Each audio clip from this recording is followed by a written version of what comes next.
nabatun wa basma. Allahu akbar shoma saimun wa aftar. Allahu akbar ak'ama al-qani'u mu'tara wa kalimatut takbir. Allahu akbar tamla'ul quluba wa tamsa. Alhamdulillah alhamdulilladzi sa'ala li ibadi tariqal ibadi wa yassar wa wafahum ujura a'mali min khazaini judihi allati wa tuhsa wa ja'ala lahum yama'ili ya'udu alaihim wa yataqarrab. Asyhadu an la ilaha illallah wa la syarika lah lahul mulkul azimul akbar wa asyhadu anna muhammadan abduhu wa rasuluhu syafi'u fil mahsyar. Allahumma shalli wa sallim wa barik ala sayyidina Muhammad wa ala alihi wa sahbihi alladziina adhaba anhumur rijsa wa tahara. Amma ba'd. Ya ibadallah, usikum wa nafsi bi taqwallahi at-taqwa. Bida'atul mu'minin lati la tahsa. Allahu akbar wa lillahil hamd. Allahu akbar kala bulan sabit muncul menjelma, yang kemudian dari hari ke hari berubah menjadi bulan purnama. Allah berkala awan berarak membawa curahan hujan kemana-mana. Allah bertumbuhlah tumbuhan yang dilengkapi dengan beragam bunga, berdaun lebat dan berbuah berbagai rasa. Allah berkala seorang mukmin berbuka merasa lapar dan dahaga. Allah berkala sekaya mengulurkan tangan angkat si papa dari lumpur derita ke lembah bahagia. Allah Akbar, demikianlah kalimat Allah Akbar memuni segenap jiwa dan cakrawala. Alhamdulillah, segala puji teruntuk bagi Allah Sang Pencipta yang telah melapangkan dalam buat si hamba menuju takwa. Ia limpahkan rahmat dan karunia-Nya dari perbandaran pahala yang tak terkira-kira sebagai imbalan bagi dedikasinya dalam tak ibadah yakni tanpa lalu ia jadikan hari raya yang datang berulang setiap tahun lintasan masa. Kaum muslimin muslimat, Idul Fitri rahimakumullah. Sesudah matahari tenggelam di akhir bulan Ramadan sampai sang surya terbit di ufuk timur yang terus naik sampai ke sepenggal hari Idul Fitri, umat Islam mengumandangkan kalimat takbir, tahlil dan tahmid dalam rangka mengagungkan asma Allah. Rasulullah pun bersabda, "Zayyinu ayyadakum bit takbir." Ya silahkan raya kalian dengan takbir. Hadis riwayat Tabrani dari Anas. Dr. Muhammad Al-Ba'ai, seorang pengarang dari Mesir, dalam bukunya Al-Islam di ayat Al-Muslim halaman 41 mensiskan bahwa ada 4 mutiara yang muncul dari ucapan tersebut. Pertama, manifestasi pengulangan kembali ikrar atau pengakuan bahwa Allah Maha Besar dan Maha Kuasa. Tak ada yang lebih kuat dan kuasa, yang lebih dominan dan menentukan di alam wujud ini selain pada Allah. Kedua, pembuatan tekad bahwa yang berhak dihormati dipuji hanyalah Allah semata, dan wajib mensyukur nikmat yang diberikannya dan tidak terhadap ketentuan yang digariskannya. Yang ketiga, pernyataan kembali bahwa hanya Allah lah tempat memohon segala yang diminta. Keempat, membuatkan keesaan Allah dan suci serta ikhlas bersandar kepadanya dalam segala situasi dan kondisi dan menjauhi segala yang dimurkainya. Kaum muslimin dan muslimat, Syekh Abdul Qadir Jaini, seorang ahli sufi, pernah berkata, apabila datang Idul Fitri tergambarlah di mataku semua manusia dilahirkan kembali sebagai bayi. Di antara bayi itu ada yang dilahirkan cacat, ada yang sehat. Yang sehat adalah dia berpuasa penuh 1 bulan. Yang cacat adalah mereka meninggalkan puasa. Ini pandangan orang sufi. Beda pula pandangan orang tauhid lain lagi. Al-Maturidi berkata, Idul Fitri tetap ada dan takbir tetap bergema selama manusia mengerti bahwa dia adalah hanya seorang insan. Di atasnya adalah Allah. Bila dia tidak lagi bertuan dan berubah menjadi sifat binatang, maka Idul Fitri tidak akan ada lagi. Beda pula pandangan orang-orang ahli fikih. Ulama fikih tidak memandang Idul Fitri sebagai hari kelahiran bayi, tidak pula memandang dan melihatnya sebagai pertanda insannya, tetapi melihat bahwa Idul Fitri Idul Adha datang, manusia haram berpuasa.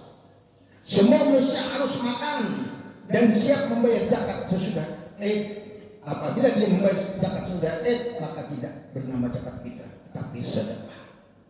Ini adalah tiga sudut pandang yang berbeda, namun pada katanya satu itu hakikatul insan. Sidang Idul Fitri makun. Idul Fitri adalah hari kemenangan peri kemanusiaan daripada peri kebinatangan. The triumph of mankind dalam bahasa Inggrisnya. Bila ada Idul Fitri tiba, umat manusia merasakan kegembiraan yang luar biasa, cerah ceria, meliputi wajah serta pakaian baru, melilit tubuh, tapi sebenarnya tidak sampai di situ. Syekh Ahmad Sarkawi dalam Tuhfah At-Tolab juz 1 halaman 282 berkata, "Laisal idul liman labisal jadida, bal liman ta'atahu tazid."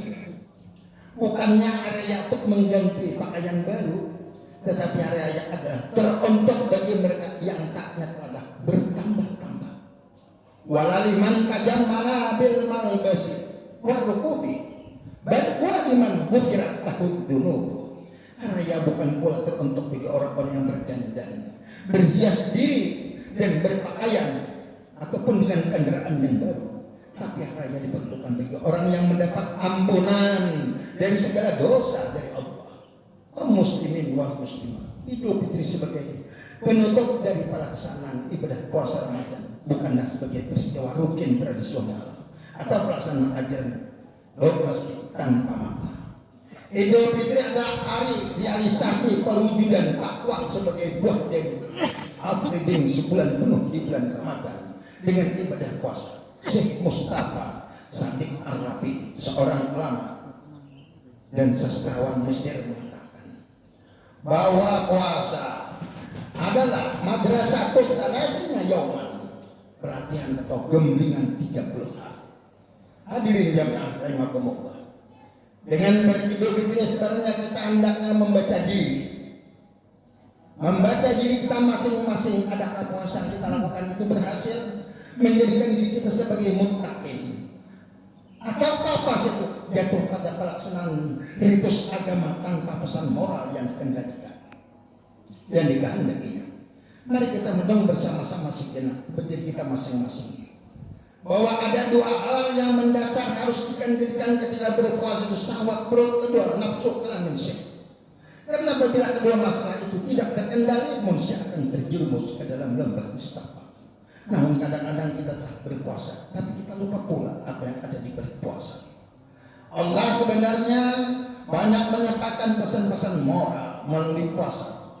Rasulullah menemukan seorang perempuan yang mencaci maki budaknya. Rasulullah menyuruh sahabatnya menyediakan makanan buat disuguhkan kepada wanita itu. Namun wanita itu menolak dengan alasan sedang dalam berpuasa. Nabi menjawab, kau hanyalah lapar berpuasa. Ini adalah salah satu contoh puasa itu. Sabda Rasulullah, bahasa iman laisa lahu min syami illa ju'. Beberapa banyak orang berpuasa tidak ada yang dapatkan menekan lapar. Hadis An-Nasai, Ibnu Majah dan Ahmad. Kaum muslimin wa muslimat Idul Fitri rahimakumullah. Anas bin Malik meriwayatkan, di suatu hari raya Rasulullah pernah keluar rumah, di mana dengan kita menemukan sekelompok anak-anak yang sedang bermain dengan gembiranya, dengan pakaian yang cukup dan minyak harum bermacam-macam dipakai anak-anak. Dan di antara mereka ada seorang anak kecil berpakaian koma, duduk menangis, berurai air matanya. Rasulullah bertanya, kenapa engkau menangis dan tidak ikut bermain-main? Kata Rasulullah kepada anak itu. Lalu ia menjawab, bagaimana aku tidak menangis? Ayahku telah tiada, dia meninggal di medan perang. Sedangkan ibuku telah kawin lagi bersama ayah tiriku, menghabiskan harta peninggalan ayahku. Aku tidak memiliki apa-apa. Apabila aku melihat anak itu bermain, aku pun teringat akan ayahku dan terpikir, bagaimana nasibku. Lalu Rasulullah berkata, rilakah kau jika aku menjadi ayahmu, Aisyah menjadi ibumu, Ali menjadi pamanmu, Hasan Husin serta Fatimah menjadi saudara. Maka mengertilah si anak bahwa yang diberi dia adalah Rasulullah. Lalu dia berkata bagaimana tidak? Senang hatiku wahai Rasulullah. Kalau anak itu diwarasullah, diberi makan dan diberi pakaian, sehingga anak itu bisa menemui kawan-kawannya dengan yang gembira. Semua kawan-kawannya heran. Lalu anak tadi menjelaskan bahwa Rasulullah memberi semua itu karena ya aku anak yatim. Sehingga anak-anak yang lain mendengarkannya serempak berkata, toh mengapa ayah tidak ikut berperang bersama Rasulullah, lalu gugur di medan perang? Apa arti semua ini? Kepada kita pendengar, diajarkan istilah kepedulian sosial yang dikatakan hablum minanas, hubungan dengan manusia. Di akhirat nanti Allah memberikan kegembiraan fasilitas lebih banyak kepada orang-orang berpuasa.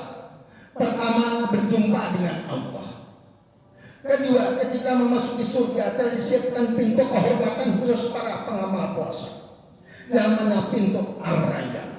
Sebagaimana sabda Rasulullah SAW an Sa'di radhiyallahu anhu, anan Nabi SAW qala inna jannati baba yu'alu lahu Rayyan yadkhulu minhu sha'imuna yaumal qiyamati la yadkhulu minhum ahadun ghairuhum yuqalu aina sha'imuna fayaqumuna la yadkhulu minhu ahadun ghairuhum fa yadkhulu galika falam yadkhulu minhum ahadun. Hadis diriwayatkan Bukhari radhiyallahu. Dari sahabat radhiyallahu dari Rasulullah SAW bersabda, dalam surga ada satu pintu yang disebut dengan Ar-Rayyan, yang pada hari kiamat tidak akan ada seorang pun umat Rasulullah yang masuk ke surga melalui pintu terkecuali orang berpuasa. Tidak akan ada pun seorang masuk lewat pintu tersebut melainkan mereka lalu dikembalikan kepada mereka pun yang berpuasa. Maka para orang berpuasa menjawab berdiri menghadap. Tidak akan ada seorang pun masuk melalui pintu tersebut, kata Allah, selain mereka. Apabila mereka telah masuk semuanya, maka pintu ditutup. Tidak akan ada seorang pun yang masuk melewati pintu tersebut. Hadis Bukhari ayat 1363. Ar-Rayyan adalah pintu kehormatan. Kita semua mesti senang dengan pintu kehormatan. Dalam kehidupan sehari-hari umatnya, kita senang kita berada di tempat kehormatan. Apakah itu panggung kehormatan, sambutan kehormatan dan lainnya. Bahkan buat memperoleh kita sanggup membayar mahal. Kenapa kita berusaha? Lebih suka berkejurangan sebagai seorang penting diberikan fasilitas. Premium oleh Allah Ta'ala. Ini keuntungan orang berpuasa. Allah memberikan kehormatan yang tinggi di akhirat nanti. Dilakukan Allah penyambutan khusus untuk Ar-Rayyan yang dia berikan kebahagiaan kita saat berjumpa dengan Allah Subhanahu wa Ta'ala. Idul Fitri rahimakumullah, kinilanya Ramadan. Sayyidus syuhur, penghulu sekalian bulan. Hanya bulan nilai Lailatul Qadar yang terkandung di dalamnya dan tidak terdengar lagi kita bersama barikillahu barikillahumma fi syahri Ramadan. Tidak akan terdengar. Wahai Tuhan kami, berikanlah kepada kami dan Ramadan, berkahlah kami Ramadan. Mulai sore nanti reduplah cahaya iman di masjid-masjid, di surau-surau, kan di rumah-rumah Allah akan sepi dari pengunjung. Manusia kembali bersitegang leher dan hidup dalam kehidupan. Manusia sibuk dari penuh kesibukan, hidup kembali menjadi gersam. Itulah manusia, faktor hidup kehidupannya yang mereka kancah demikian rupa. Puasa inilah membina hati manusia agar sabar, takwa, syukur dan ridha kepada Allah dalam kehidupan. Maka dari itu Allah ada berfirman dalam surah An-Nahl, "Ala bidzikri tatma'innul qulub." Hanya dengan mengingat Allah hati kamu akan tenang. Hadirin, nikmat yang paling besar adalah zikrullah. Bala bencana kesalahan yang paling besar adalah lupa kepada Allah. Kalau orang memiliki harta melimpah ruah, tapi harta itu menyebabkannya lupa kepada Allah, maka dia tidak hidup maka dia dalam hidup artinya dalam bencana. Itu dikatakan nikmat membawa sengsara. Lebih baik hidup miskin dan papa, tapi dengan kemiskinan dia ingat kepada Allah, maka dia hidup dalam bahagia, artinya sengsara membawa nikmat. Tapi jangan berhubungan sedemikian itu. Adapun filsafat hidup seorang muslim adalah nikmat membawa nikmat, artinya hidup dalam limpahan kekayaan serba cukup dan zikrullah, ingat pula kepada Allah. Jangan sekali-kali hidup bergelimpangan dengan kemiskinan. Lupa pula kepada Allah. Ini namanya sengsara, membawa sengsara. Ini banyak kepada masyarakat di bawah. Lupa kepada Allah, inilah menyeret manusia kepada lalai yang bersyukur atas nikmatnya. Mari kita merenung sejenak. Apabila kita memiliki nikmat harta, adakah harta telah kita gunakan untuk kepentingan agama Allah? Jangan harta dijadikan fitnah, digunakan poya-poya, pelintasan takwa, nafsu, apalagi buat menentang agama Allah. Apabila kita mempunyai nikmat ilmu pengetahuan, keahlian dan keterampilan, adakah semua digunakan untuk menunjang tegaknya agama Allah dan tidak kepentingan membawa umat ke arah hidup yang baik? Jangan akhirnya diberikan untuk kepentingan pribadi, apalagi kalau dipakai sebagai sarana buat membesarkan umat, rakyat dan bangsa. Bila kita menduduki pangkat atau jabatan, adakah kita gunakan untuk kebesaran umat, masyarakat, mempermudah urusan mereka, bukan menyulitkan mereka, apalagi buat menyeret mereka ke arah bukan sedamai. Tolong merenungkan sejenak. Kita sebagai pegawai negeri digaji oleh rakyat untuk mengurusi urusan rakyat. Tapi kenapa sekarang dia sudah digaji rakyat, buat dia berusaha enggak dipersulit? Ini perkara di akhirat nanti dapat Allah. Apabila kita tidak memiliki apa-apa, janganlah menggerutu, menyasari diri, belajar tetap tabah menghadapi hidup dan kehidupan. Kita juga mesti punya nikmat, itu nikmat hidup. Janganlah akhirnya kita menjadi beban bagi masyarakat. Cobalah bangkit berusaha, berdoa. Kalau orang lain dapat beribadah dengan harta, pangkat dan ilmu, kita juga bisa beribadah dengan tenaga. Ingat, usaha mencari halal sebenarnya adalah suatu ibadah. Sebentar mari kita tanyakan pada diri kita masing-masing, bagaimana ibadah kita? Bahasanya what's the next? Bagaimana sudah Ramadan? Mudah-mudahan dari ibadah yang telah tempat di bulan Ramadan dapat membias ke bulan berikutnya. Sesudah Ramadan semangat beribadah secara pribadi atau jemaah, mudah-mudahan tidak pudar dan tenggelam setelah matahari tenggelam di Idul Fitri. Mudah-mudahan pula dengan berkat Ramadan kita dapat menanamkan tuntunan Allah mulai Rasulullah sehingga kita dapat mengamalkan bersama-sama. Pertama, zikrullah. Kedua, syukur nikmat. Ketiga, menambah ibadah yang baik dalam kehidupan akan mendapat akhir hayat istiqamah husnul khatimah. Dan mari kita berhati-hati bersama-sama, jangan akhirnya apa yang kita miliki sebagai mana ilmu, pangkat, jabatan, harta dan lainnya membuat kita lupa kepada Allah atau hal yang bersyukur kepadanya atau mengeduhkan ibadah kepadanya. Akhirnya mari kita bersama-sama mendoa kepada Allah Subhanahu wa taala. Amin amin. Bismillahirrahmanirrahim. Alhamdulillah yu'afi ni'ma yukafi mazidah. Ya Rabbana lakal hamdu kama yanbaghi li jalali wajhika